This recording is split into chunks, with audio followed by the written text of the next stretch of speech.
बिहार में भूमि का विशेष सर्वेक्षण शुरू हुआ है। यह हालांकि वर्षों पूर्व ही शुरू हो चुका है, लेकिन वर्तमान में चल रहे विशेष सर्वेक्षण में क्या सब खामियां हैं, इस वीडियो में हम आपको वह बताएंगे। 1900 ईस्वी के आसपास बिहार में CS खतियान बना था। वह अंग्रेजों का शासनकाल था। उस समय मालिक की जमीन हुआ करती थी। अंग्रेज मालिक से टैक्स वसूलते थे और मालिक अपने रैयतों से, जिस समय रैयतों से टैक्स वसूली की जाती थी, उस समय मालिक के माध्यम से अंग्रेजों को टैक्स की भरपाई की जाती थी।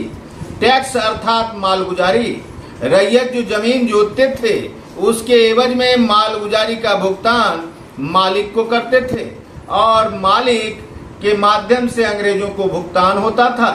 देश गुलाम था और गुलामी की जंजीरों के बीच जो भूमि जोतने वाले किसान थे, जिसे रैयत कहा जाता था, वे मालिक से जमीन की बंदोबस्ती करवाते थे और यह बंदोबस्ती पट्टा कहलाता था। इसी पट्टा के आधार पर रैयत अपने मालिक को मालगुजारी का भुगतान किया करते थे। मालिक अर्थात जिनके नाम से जमीन हुआ करता था और जमीन कई प्रकार के होते थे। CS खतियान के बाद जब देश आजाद हुआ तो 1955 में एक कानून लाया गया। वह कानून था जमींदारी उन्मूलन का। जमींदारी उन्मूलन के बाद बिहार में एक सर्वे कराया गया, जिसे रिविजनल सर्वे कहा जाता है। रिविजनल सर्वे में काफी खामियां आई। ये खामियां ये थी कि जब जमींदारी प्रथा हटी तो जमींदार भी रैयत कहलाने लगे और जब रैयत कहलाने लगे तब इन जमींदारों की जो भूमि थी वह सीमित कर दी गई। इस सीमित भूमि पर ही जमींदार कार्य करने लगे।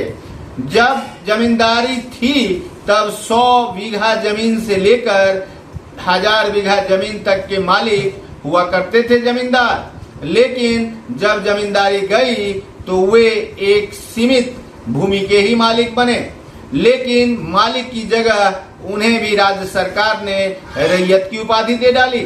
फिर क्या था, पूर्व के CS खतियान और RS खतियान का विवाद गहराता गया।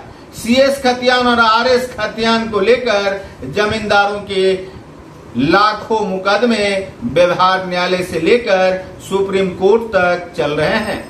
बिहार की मौजूदा सरकार ने CS खतियान और RS खतियान के बीच के इस मुकदमे का हल अभी तक ढूंढा नहीं है।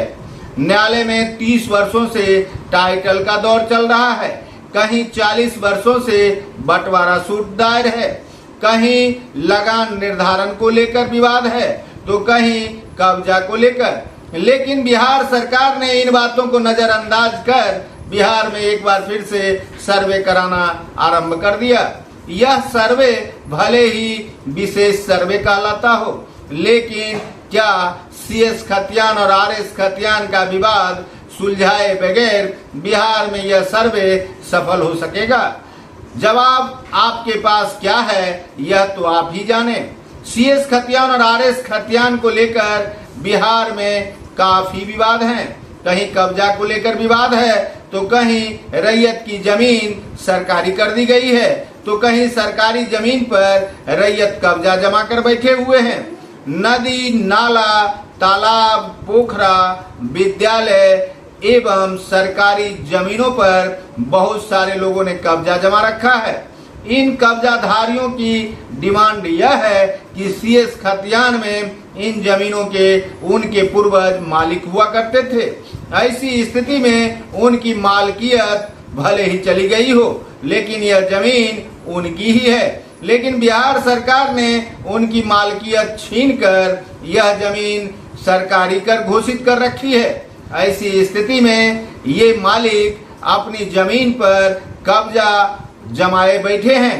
साथ ही जब बिहार सरकार के अधिकारी इन पर अतिक्रमण की बात करते हैं तो ये टाइटल के माध्यम से, व्यवहार न्यायालय के माध्यम से अपनी जमीन पर अपना दावा ठोकते हैं। ये दावा करने वाले लोगों की संख्या बिहार में लाखों में है।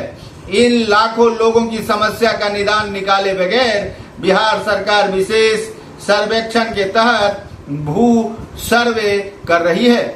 यह सर्वे कारगर नहीं हो सकती है या फिर कारगर होगी, यह तो भविष्य बताएगा। कुछ लोगों का मानना है कि ये सर्वे नहीं बल्कि लॉलीपॉप है। आखिर बिहार सरकार सर्वे के नाम पर किस प्रकार का लॉलीपॉप बांट रही है? तो जवाब भी आप सुन लें। यह लॉलीपॉप इस मायने में है क्योंकि जो जमीन रैयत की है और वे रैयत गुजर गए हैं, वैसी स्थिति में उनके पुत्रों के अर्थात उनके पुत्र पुत्रियां या फिर उत्तराधिकारी को, वारिस को उनकी संपत्ति को बांटकर एक खतियान निर्गत किया जाएगा और इस खतियान को विशेष सर्वेक्षण नाम दिया गया है, जबकि यह किसी समस्या का हल है ही नहीं। ऐसी स्थिति में बिहार सरकार बिहार वासियों को धूल झोंक रही है। यदि बिहार सरकार सच्चे मायने में भूमि का सर्वेक्षण कराना चाहती है तो सबसे पहले न्यायालय के मुकदमे को सुलझाए। उसमें जिसकी जमीन है उसे जमीन मिलनी चाहिए और जो गलत दावेदार हैं उनकी जमीन उन्हें नहीं मिलनी चाहिए। लेकिन न्यायालय के फैसले से पूर्व यदि बिहार में भू सर्वे होती है और यह सर्वे घोषित भी कर दी जाती है तो विवाद बढ़ेगा ही और मामले न्यायालय में जाएंगे ही।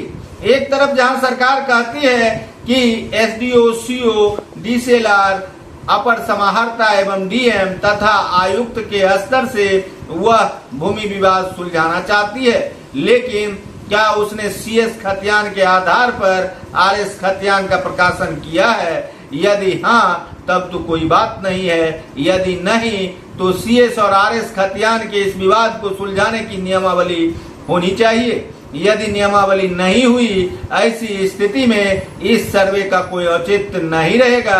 देखते रहिए संजीवनी बिहार और पाते रहिए नई नई जानकारियां। हम हैं संजीव कुमार सिंह और आप देख रहे हैं संजीवनी बिहार।